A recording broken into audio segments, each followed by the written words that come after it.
অর্থনৈতিক অবস্থা ভালো না। আস্তে আস্তে বিশ্বের মধ্যে ভয়াবহ অর্থনৈতিক সংকট দেখা দিবে এবং এই সংকটটা ফেস করবে মূলত এই মধ্যবিত্ত শ্রেণী আর নিম্ন মধ্যবিত্ত শ্রেণী।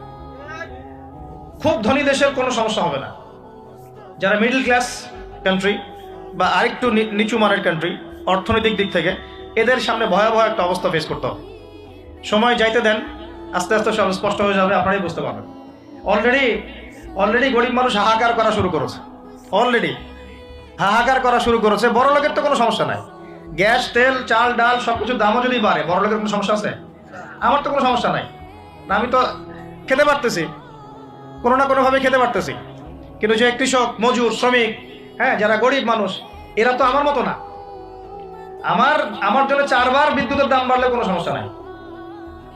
1000, 1500, 2000, 3000 আপনি ইফোর্ট দিতে পারছেন, আপনার তো সমস্যা নাই। কিন্তু যে ব্যক্তির মাসিক আয় 3000 টাকা, সে কি করবে? সে তো ইফতার করতে বসে বদদোয়া করা শুরু করবে। এবার বহু মানুষ ইফতারির টেবিলে বসে আল্লাহর কাছে বদদোয়া করা শুরু করবে। এটা আমি অনেকদিন আগে বলেছি, কারণ এটা বলেছি বৈশ্বিক অর্থনৈতিক সংকটের কারণে পুরো বিশ্বে একটা ইকোনমিক সংকট চলছে। এবং এই কথাগুলো যেগুলো বলছে, এগুলোর সাথে কিন্তু আমাদের ইসলামিক সমাজ ব্যবস্থা জড়িত আছে। আমরা এদিকে আসতেছি। প্রথমে বোঝেন যে এটাও শিরকি একটা সিস্টেম চলতেছে। আর বিশ্বে যে শিরকটা চলতেছে বড়, সেটা আরো ভয়াবহ। সেটা কি? বিশ্বের যারা মোরল, যারা এখন বিশ্ব চালায়, তারা বলতেছে এক কথায় যে ধর্মের কোনো দরকার নাই। বিশ্বে ধর্মের কোনো দরকার নাই, ধর্মগ্রন্থেরও দরকার নাই, ধর্মীয় বিধানেরও দরকার নাই। এই বিশ্ব চালাবো আমরা, বিশ্বের বিধান রচনা করব আমরা, বিশ্বকে পরিচালনা করার মূলনীতি বানাবো আমরা, বিশ্বের মানুষকে চালাবো আমরা। নাউজুবিল্লাহ বলছি ঠিকই, বিশ্ব চলছে এইভাবে।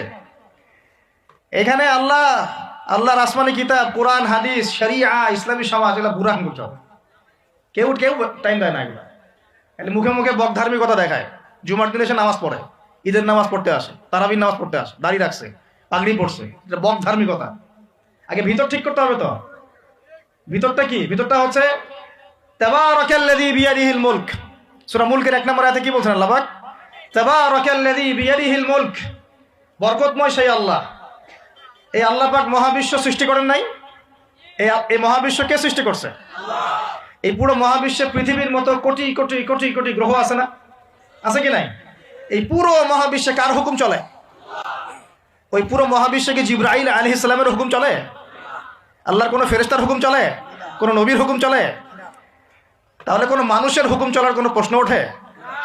পুরো মহাবিশ্বের কোটি কোটি গ্যালাক্সি, কোটি কোটি গ্রহ